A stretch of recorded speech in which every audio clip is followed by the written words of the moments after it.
மலர் வீட்ல இருக்காங்க. அங்கருந்து பாக்கியராஜ் வேலை முடிஞ்ச உடனே வீட்டுக்கு வராரு. வந்த உடனே கேட்குறாரு, "என்ன பிரச்சனை வீட்ல? அம்மா எதுக்காக ஃபோன் பண்ணி உடனேயே நீ கிளம்பி வா பாக்கியராஜ் அப்படின்னு சொன்னாங்க. நீ ஃபோன் பண்ணி வராதன்னு சொல்ற. என்னதான் நடக்குது வீட்ல?" அப்படின்னு பாக்கியராஜ் கேட்குறாரு. "இங்க பாருங்க, உங்க அம்மா சின்ன பிரச்சனைய ஊதி அப்படி பெருசா மாத்திருவாங்க. அதுதான் அவங்களுக்கு வேலையே. இங்க ஒண்ணுமே நடக்கல. அவங்க என்ன பண்ணாங்க தெரியுமா? மதிய கூப்பிட்டு உங்க அப்பாவோட அந்த இன்னர வந்து அவங்க வாஷ் பண்ண சொல்றாங்க. அதுவும் கையில. ஐய்யயோ! அம்மா இப்படிலாம் பண்ணாங்களா என்ன? அப்படின்னு பாக்கியராஜ் கேட்குறாரு. ஆமாங்க. உங்க அம்மா தான் பண்ணாங்க. பண்ணது எவ்வளோ பெரிய தப்பு தெரியுமா? என்னதான் இருந்தாலும் மதி வந்து கையில துணி துவைச்சதே கிடையாது. அவகிட்ட இந்த மாரி ட்ரெஸ் எல்லாம் குடுத்து துவைக்க சொல்றது ரொம்ப பெரிய தப்பு. உங்களுக்கு ஒண்ணு தெரியுமா? உங்க அப்பாவோட ட்ரெஸ் இது எல்லாமே சேர்த்து நான் மிஷின்ல தான் போடுவேன். அவங்க கட்டாயப்படுத்தி நீ மிஷின்ல போடக்கூடாது. கையில தான் நீ வாஷ் பண்ணணும்னு சொல்றாங்க. அது எவ்ளோ பெரிய தப்பு தெரியுமா? அது மட்டும் இல்ல. மதி அந்த வேலைய செய்ய மாட்டேன்னு சொன்னா. நானும் போயிட்டு நீ செய்யாத அப்படியே விட்டுடுன்னு நானும் சொன்னேன். உடனே உங்க அம்மா ஃபோன் பண்ணி, "சீக்கிரம் வாங்க." உங்களுக்கும் ஃபோன் பண்ணியிருக்காங்க. சுரேஷுக்கும் ஃபோன் பண்ணியிருக்காங்க. அது எவ்ளோ பெரிய தப்பு தெரியுமா? எதுக்காக அவங்க அப்படி பண்றாங்க? அப்படின்னு மலர் கேட்குறாங்க. மலர், அம்மா பண்ணது ரொம்ப பெரிய தப்பு தான். அவங்க ஏன் இப்படி நடந்துக்கிறாங்க? ஒழுங்கா தானே இருந்தாங்க அப்படின்னு பாக்கியராஜ் கேட்குறாரு. உங்க அம்மா என்னைக்கு இப்படி பண்ணல. உடனேயே ஃபோன் போட்டு பாக்கியராஜ் நீ வந்துரு. சுரேஷ் நீ வந்துரு. வீட்ல ரொம்ப பெரிய பிரச்சனை. அப்படிலாம் ஒண்ணுமே இங்க நடக்கல. அப்படின்னு மலர் வந்து சொல்றாங்க பாக்கியராஜ் கிட்ட. அங்கருந்து அவங்க அம்மா தூங்கி எழுந்து அப்படியே எழுந்து வராங்க. "என்ன பாக்கியராஜ் வந்துட்டியா? சுரேஷ் நீ வந்துட்டியா? என்ன நடக்குதுடா இங்க? ஐய்யய்யோ! தாங்க முடியலடா. ரொம்ப பெரிய பிரச்சனை பண்ணிட்டு இருக்காங்க." அப்படின்னு சொல்றாங்க. "சரி நீங்க 2 பேரும் சாப்பிட வாங்க." அப்படின்னு மலர் கூப்பிடுறாங்க. சுரேஷும் உட்கார்றாரு. பாக்கியராஜும் உட்கார்றாரு. "இங்க பாருடா, உங்க 2 பேருக்கும் ஃபோன் பண்ணி வீட்டுக்கு உடனேயே வாங்கன்னு நான் சொன்னேன். ஆனா நீங்க 2 பேரும் உடனேயே வரல. ஏன்? எதுக்காக? உன் பொண்டாட்டி சொல்ற பேச்சு தான் நீ கேட்பியா?" அப்படின்னு அவங்க அம்மா கேட்குறாங்க. "அம்மா, ஒண்ணுமே இல்லாத பிரச்சனைக்கு எதுக்கும்மா வர சொல்ற நீ?" அப்படின்னு பாக்கியராஜ் கேட்குறாரு. "என்னடா ஒண்ணுமே இல்லன்னு சொல்ற? அவ துணிய துவைக்க முடியாது அப்படின்னு சொல்றா. உன் பொண்டாட்டி துவைக்க வேண்டான்னு சொல்றா. இதெல்லாம் நல்லா இருக்கா?" அப்படின்னு லட்சுமி கேட்குறாங்க. "என்ன துவைக்க சொன்னம்மா?" அப்படின்னு பாக்கியராஜ் கேட்குறாரு. சுரேஷும் கேட்குறாங்க.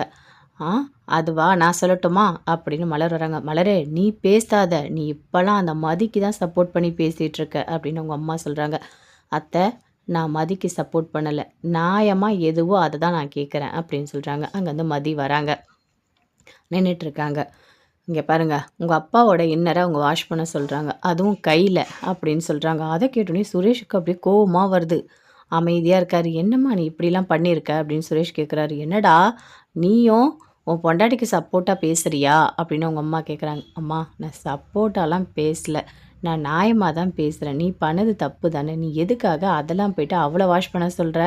மிஷின்ல போட வேண்டியது தானே.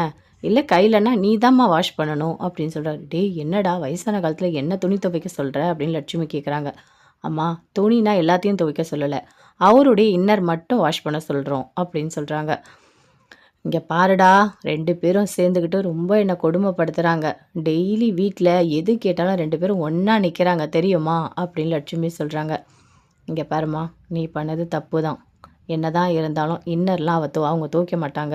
நீ என்ன பண்ற, இனிமே நீயே துவை இல்லன்னா வாஷிங் மிஷின்ல போட்டுரு." அப்படின்னு பாக்கியராஜ் சொல்றாரு. அப்போ "நான் பண்றது தப்பா? நான் பண்றது தப்பா?" அப்படின்னு கேட்குறாங்க. "அம்மா நீ பண்றது தப்புதாம்மா. அது கிளியரா தெரியுது. நீ ஏன் அத ஒத்துக்கவே மாட்ற?" அப்படின்னு பாக்கியராஜ் கேட்குறாரு. "என்னதான் இருந்தாலும் இந்த வாட்டி நான் மலருக்கு தான் சப்போர்ட் பண்ணுவேன். மலர் பண்ணது தான் கரெக்ட்டு." அப்படின்னு சொல்லிட்டு பாக்கியராஜ் எழுந்து அப்படியே உள்ள போறாரு. அவங்க அம்மாவுக்கு அவ்வளோ கோவம் வருது. அப்படியே உள்ள போன உடனே பின்னாடியே மலரும் போறாங்க. போன உடனே "பாக்கியராஜ் சூப்பர், சூப்பர்" அப்படின்னு சொல்லிட்டு அப்படியே கை குடுக்குறாங்க. கங்ராச்சுலேஷன்ஸ். ஃபர்ஸ்ட்டு டைம் நீங்க ஒய்ஃபுக்காக சப்போர்ட் பண்ணி பேசியிருக்கீங்க. வேற லெவல் தெரியுமா? பகராஜ் இப்படியே இருக்கணும் எப்பவுமே. சரியா? உங்கள நான் லவ் பண்ணி கல்யாணம் பண்ணியிருக்கேன். ஸோ எனக்கு நீங்க இன்னைக்கு தான் ரொம்ப ரொம்ப நான் சந்தோஷமா இருக்கேன் அப்படின்னு மலர் சொல்றாங்க. பாக்கியராஜ் அப்படியே சிரிக்கிறாரு. சுரேஷ் எழுந்து அப்படியே உள்ள போறாரு. மதி எப்பவும் போல இருக்காங்க. சுரேஷ் கிட்ட போய் சொல்றாரு. "இங்க பாரு, அம்மா வந்து வயசானவங்க. அவங்க ஏதோ தெரியாம பண்ணிட்டாங்க. நீ அதெல்லாம் பெருசா எடுத்துக்காத. அதுக்காக நீ போயிட்டு சண்டைலாம் போட்டுட்டு இருக்காத. சரியா? நான் அங்க போலீஸ் ஸ்டேஷன்ல ஒர்க் பண்ணிட்டுருக்கேன். அங்க நெறைய வேலை இருக்கு எனக்கு. அந்த டைம்ல திடீர்னு ஃபோன் பண்ணி, வீட்டுக்கு வா, வீட்டுக்கு வான்னு அம்மா கூப்பிடுறாங்க. அப்படிலாம் உடனே எல்லா வேலையும் விட்டுட்டு வர முடியாது. வேலை இருக்குல்ல." அப்படின்னு சொல்றாரு. இங்க பாருங்க, நான்லாம் உங்கள ஃபோன் பண்ணி வர சொல்லல அப்படின்னு மதி சொல்றாங்க. நீ சொல்லல. ஆனா அம்மா ஃபோன் பண்ணி வர சொல்றாங்களே, அதுதான் ரொம்ப கஷ்டமா இருக்கு. சரி விடு. இனிமே நீ அந்த மாரி வேலைலாம் பண்ண வேண்டாம். சரியா? அப்படின்னு சொல்லிட்டு போறாரு. அப்படியே மதி யோசிக்கிறாங்க. என்ன இது திடீர்னு நம்ம மேல பாசம் வந்தா மாதிரி இருக்கு. இவர் ஒண்ணும் அந்த அளவுக்கு நல்லவர் இல்லையே. எப்பவுமே அம்மாக்கு தானே சப்போர்ட் பண்ணி பேசுவாரு அப்படின்னு சொல்லிட்டு அப்படியே மதி யோசிச்சுட்டு இருக்காங்க. வீட்ல எப்பவும் போல ரேவதி இருக்காங்க. அங்கருந்து அப்படி தங்கராஜ் கூப்பிடுறாரு. "என்ன ரேவதி? என்ன பண்ற?" ஒண்ணும் இல்லங்க. நான் சமையல் பண்ணிட்டுருக்கேன்." "ஓ! சமையலா? உன்ன பார்த்தா சமையல் பண்ற மாதிரியே தெரியலையே. எனி டைம் கையில ஃபோன் இருந்துட்டே இருக்கு. யாருக்கோ வாய்ஸ் மெசேஜ் போடுற, அப்படி இல்லன்னா ஃபோன் பண்ற. இதெல்லாம் கிளியரா எனக்கு தெரியுது. நீ யார்கிட்ட பேசிட்டு இருக்க?" அப்படின்னு கேட்குறாரு. "என்னங்க இப்படி சொல்றீங்க?" நான் என்னோட ஃப்ரெண்டு தாங்க." "உனக்கு ஃப்ரெண்டா? அப்படியா? என்ன புது ஃப்ரெண்டா என்ன?" அப்படின்னு கேட்குறாரு.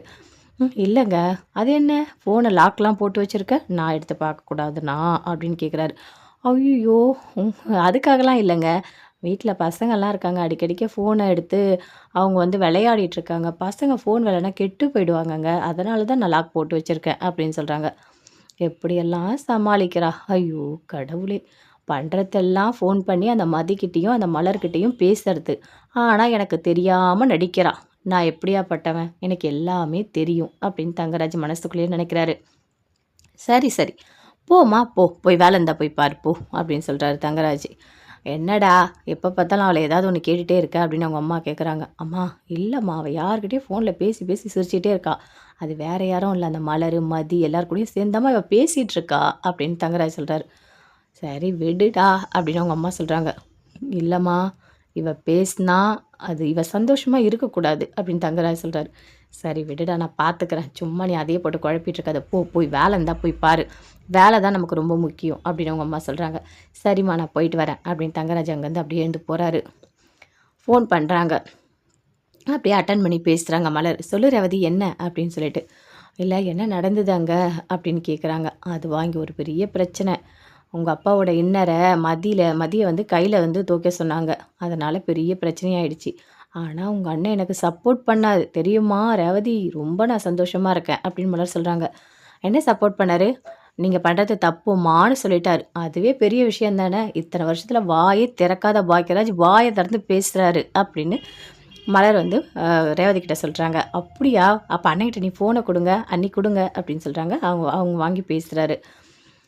சொல்லு ரேவதி என்ன எப்படி இருக்க? நல்லா இருக்கியா?" அப்படின்னு கேட்குறாரு. "நான் நல்லா தானே இருக்கேன். என்ன ஃபர்ஸ்ட்டு அண்ணிக்கு சப்போர்ட் பண்ணி பேசியிருக்கீங்க. Super, super. அண்ணா இப்படி தாண்ணா இருக்கணும்.